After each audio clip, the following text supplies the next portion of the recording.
So, what happens when Israel becomes an independent state? The final armistice between Israel and the surrounding regions is signed in 1949. And so that leaves us with this last map here of the borders. Israel has gone from this partition from the UN, which they agreed to this. And you'll notice how much land is cut out from Palestine at this point, and the Arab Palestinians. So, Israel has expanded its territory far past the initial plan here, but the Transjordan region still maintains control of the West Bank, which is this area here, or like this area here, and Egypt ends up controlling the Gaza Strip. So Palestine has lost control of all of the land and the areas that used to be theirs. And so this is going to significantly impact the Palestinian Arab population. And we get a massive Palestinian refugee crisis.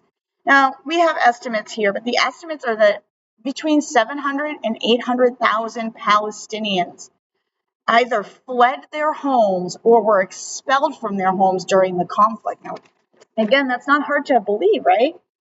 This land all had Palestinian Arabs living in it. The UN partitions it. They push them to these orange sections. And now over here, they're left with so much less. So it's not hard to believe that 700,000 to 800,000 Palestinians have fled or been forced from their home during this conflict.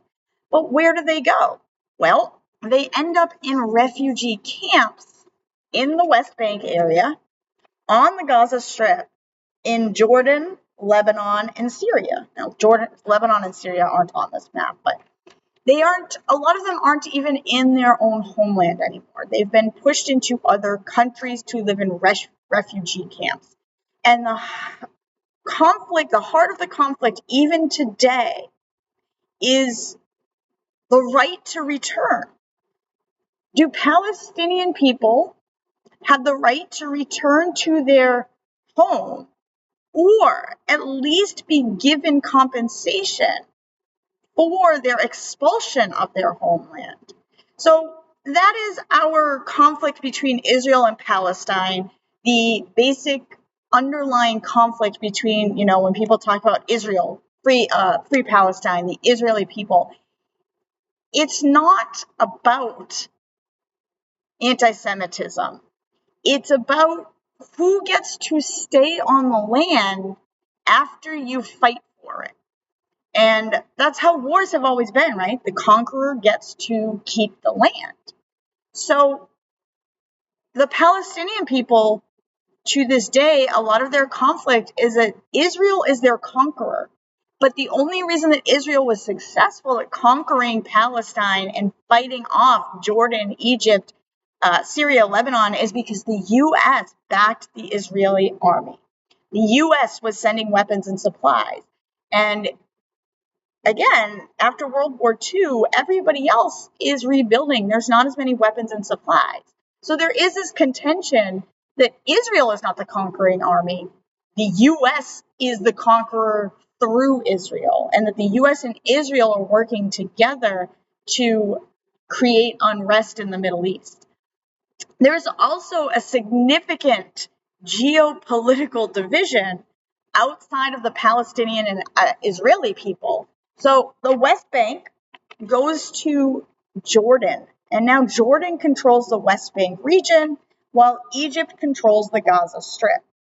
And so Egypt gets to decide what happens to the Palestinian people in the Gaza Strip, and Jordan gets to decide what happens to the Palestinian people in the West Bank. Jerusalem is also divided, kind of like Berlin.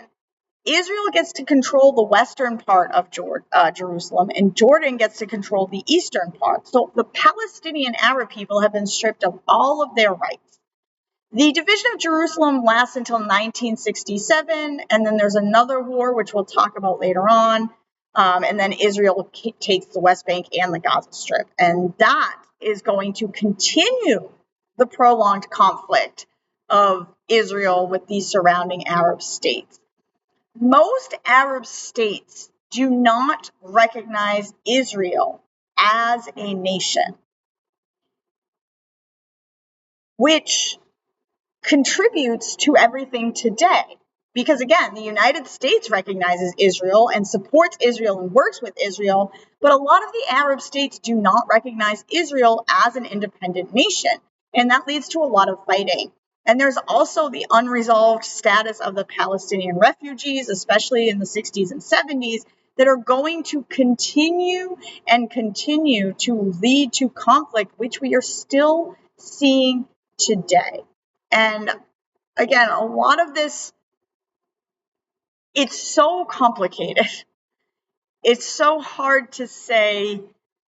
Our old friend Billy Joel says, who was wrong and who was right, it didn't matter in the thick of the fight.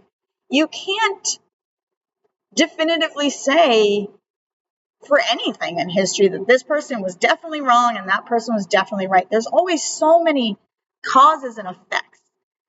And because of that, Israel and Palestine are very, very controversial. Now, again, the Palestinian refugee crisis is one of the biggest conflicts and one of the debates, because most Israeli people say that the Palestinian Arabs voluntarily fled Palestine back in 1948 when the Arab leaders asked them to clear the way for incoming Arab armies. However, there's conflicting reports that that's not true. Yes, some Palestinians did leave because of the Arab calls to make room for the Arab armies, but many more were expelled directly by Israeli forces or fled out of fear because they were afraid that they were going to be massacred or they were afraid of being killed in the war. That's even true today. The nature of what goes on in Israel and Palestine is so contentious because it's hard to know if you're fleeing voluntarily or if you're fleeing because you're afraid of being killed. Mostly what we know throughout history is that families especially do not flee for transient causes, right? Go back to the Declaration of Independence. People don't do things for light and transient causes. If you're fleeing a nation with your entire family, it's because you are so afraid that you will not be alive there anymore that you're willing to take the risk to go somewhere else. That risk is safer than staying. But again, another debate is that why the Arab states are intervening in the conflict between Israel and Palestine. And there is a narrative that focuses on the anti-Semitism part of it that says the Arab states just want to get rid of all Jewish people. But sometimes that leans too heavily on guilt and tries to push people into feeling bad about a conflict that is so much deeper than that.